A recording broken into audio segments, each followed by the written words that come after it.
Assalamualaikum warahmatullahi wabarakatuh. Perkenalkan, nama saya Manzilah Mukarimah dengan NIM 2010101133 dari kelas MKI 20A.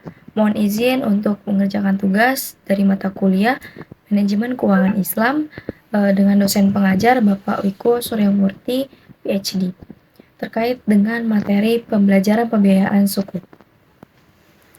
Yuk, mari sama-sama kita belajar terkait dengan pembiayaan suku.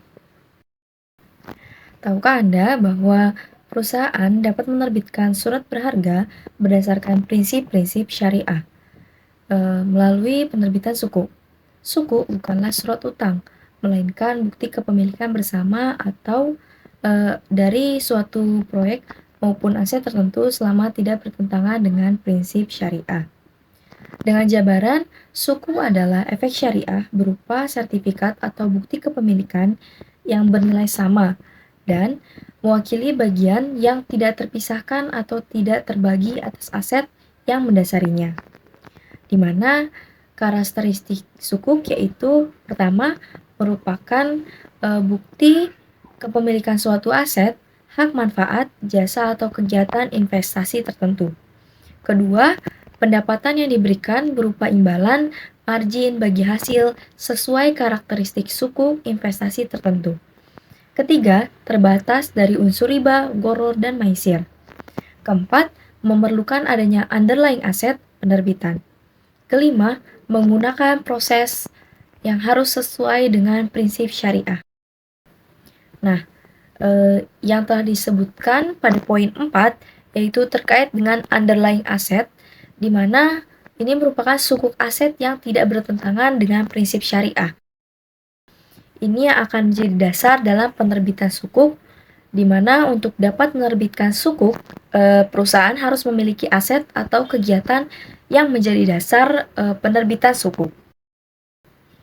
Nah, underlying aset itu dapat berupa pertama, aset wujud tertentu, kedua, nilai manfaat atas aset berwujud, ketiga, jasa yang sudah maupun yang akan datang, keempat, aset proyek tertentu, kelima, kegiatan investasi yang telah ditentukan. Nah, dari sukuk ini terdapat perjanjian kerjasama dalam sukuk, disebut dengan akad, di mana yang pertama ada akad mudharabah, akad bagi hasil, kedua ada akad ijaroh terkait dengan sewa menyewa, ketiga ada akad wakalah terkait dengan pemberian kuasa, selanjutnya ada akad kafalah terkait dengan bentuk penjaminan, selanjutnya ada akad istisna terkait dengan pembelian melalui pesanan, juga ada akad musyarakah terkait dengan akad mengenai kerjasama usaha. Selanjutnya yaitu di sini akan dijelaskan terkait dengan syarat menerbitkan sukuk.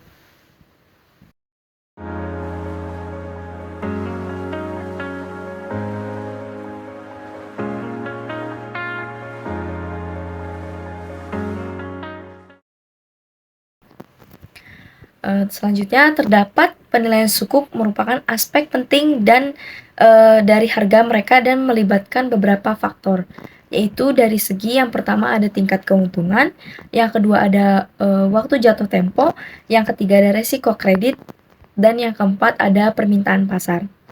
Selain itu juga manfaat adanya sukuk bagi perusahaan yaitu yang pertama mendapatkan akses ke sumber modal baru dari dasar keuangan Islam.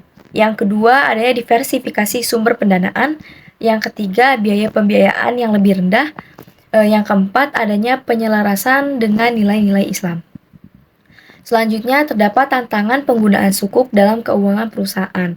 Yang pertama yaitu kompleksitas. Perusahaan perlu memiliki pemahaman mendalam terkait dengan prinsip-prinsip keuangan Islam untuk menyusun sukuk dengan cara yang sesuai dengan syariat dan juga agar menarik bagi investor.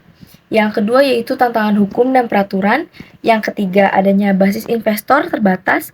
Yang keempat yaitu adanya resiko pasar, di mana perubahan suku bunga atau sentimen investor dapat berdampak pada permintaan sukuk.